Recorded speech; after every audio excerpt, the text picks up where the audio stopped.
નમસ્કાર, આપ જોઈ રહ્યા છો જેકેએસ ન્યૂઝ ગુજરાતી. વાત તો બગસરા નગરપાલિકાના સફાઈ કામદારોનો પગાર ન કરાતા હલ્લાબોલ. બગસરા નગરપાલિકા ખાતે આશરે 100 જેટલા સફાઈ કામદારો રજૂઆત કરવા દોડી ગયા હતા. સફાઈ કામદારોના છેલ્લા 5 માસથી પગાર વિહોણા રહેતા સફાઈ કામદારોની હાલત કફોડી.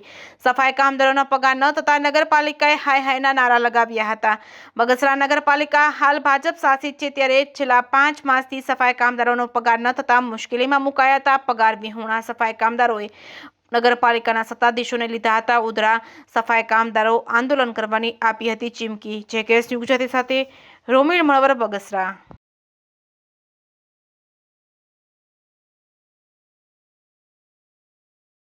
હું અમારા સફાઈ કામદારોના 5 મહિનાના પગાર પેન્ડિંગ હોય, બાકી હોય, એ આજની તારીખમાં ચૂકવવાના આવ્યા નથી. એ પ્રશ્નોને લઈને અમે આજ નગરપાલિકાને રજૂઆત કરવા આવ્યા હતા.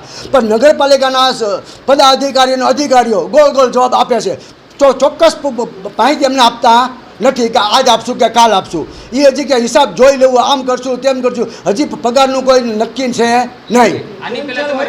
આની પહેલાં અમે 3 દિવસ પહેલાં રજૂઆત કરવા આવ્યા હતા, તો એ કે અમે 2-3 દિવસમાં કરી દઉં. પણ 2-3 દિવસ પછી અમે પાછી ઉઘરાણી કરવા આવ્યા, તો 2-3 દિવસ પછી એ નહીં જવાબ ને એ નહીં જવાબ.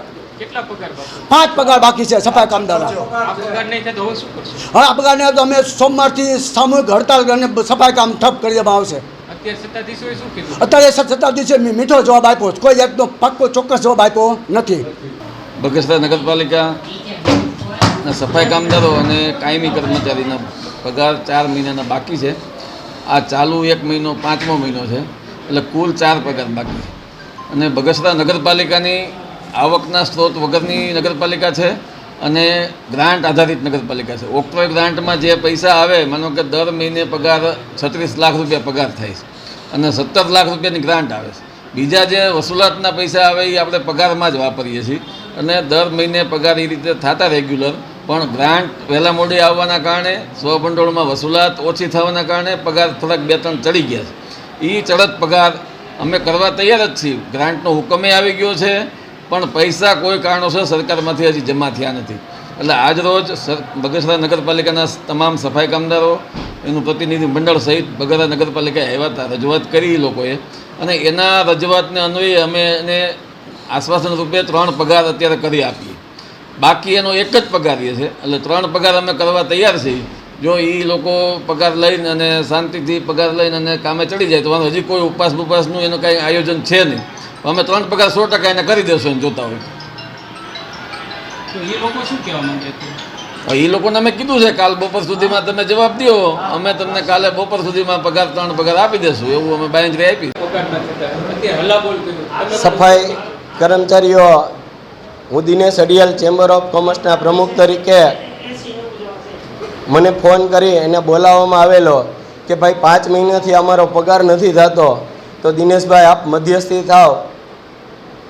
અમે એવું ચેમ્બર વતી હું વચન દઉં છું કે જ્યાં પણ અમારી જરૂરિયાત પડશે ત્યાં અમે તમામ વેપારી સફાઈ કર્મચારીઓની સાથે છીએ. આ સફાઈ કર્મચારીઓને જો 5 મહિનાનો પગાર ન આવતો હોય તો એમનું ઘરનું ભરણ પોષણ કેમ કરવું, બાળકોની ફી કેમ ચૂકવવી, હોસ્પિટલને જ્યારે પણ જવાનો વારો આવે ત્યારે એમની વારે કોણ આવે. છતાં બગસરા નગરપાલિકાએ અમે આવેલા ત્યારે પ્રમુખશ્રીની ગેરહાજરી હતી. તેમના પતિશ્રી પ્રતિનિધિ તરીકે નિભાવતા હતા, તો અમે એમને પણ પૂછેલું કે આ વિષય ઉપર આપનું શું કહેવાનું છે. એમ એવી રીબડિયા. તો એમનું એવું કહેવાનું છે કે ભાઈ મારે કોઈને જવાબ દેવાનો થતો નથી. તો મેં એને ઉગ્રતાથી પૂછ્યું કે ભાઈ હમણાં જ તમે BSNLના 14 લાખ રૂપિયા જેવા તમને એ લોકો ભરી ગયા છે, તો એનો હિસાબ તો લોકોને આપો. એમાંથી પગાર પણ તમે ચૂકવી શકો છો, ના હોય તો પણ 2 મહિનાનો ત્યારે ચૂકવી શકાતો હતો 3જા મહિનામાં. છતાં ચડત પગાર થયો છે, એટલે હવે એ લોકો અડગ છે કે ભાઈ અમને 5 મહિનાનો જ પગાર આપો. કારણ કે 5 મહિનાનો પગાર આવે તો જ આગળના પૈસા જે લોકોની પાસે બાકી છે, જે લોકો પાસેથી વાયદેથી લઈ આવ્યા છે, એને હવે દઈ શકે એમ છે, અન્યથા દઈ શકે એમ નથી. તો બગસરા નગરપાલિકાનો અડઘંટ વહીવટ છે. જે લોકોએ પૈસા જ્યાં વાપરવાના છે ત્યાં નથી વાપરતા, અને જે લોકોને દેવાના નથી એને દઈ દેલા છે. આ સ્વભંડોળમાં એટલે હમણાં જ ઉદ્ઘાટન કરવામાં આવ્યું 27,000ના ફુગ્ગા 68,000 રૂપિયાનું લાઇટ મંડપ ને આવા 1.5 લાખ રૂપિયા જેવો ખર્ચ કર્યો, તો આવા ખર્ચ ન કરાય ને. એમ આપણું એવું કહેવાનું છે, પગાર નથી ચૂકવાતો તો સરકારને આવા ખોટા ખર્ચ કરવામાં આવે પણ એની ઉપર રોક રાખવી જોઈએ.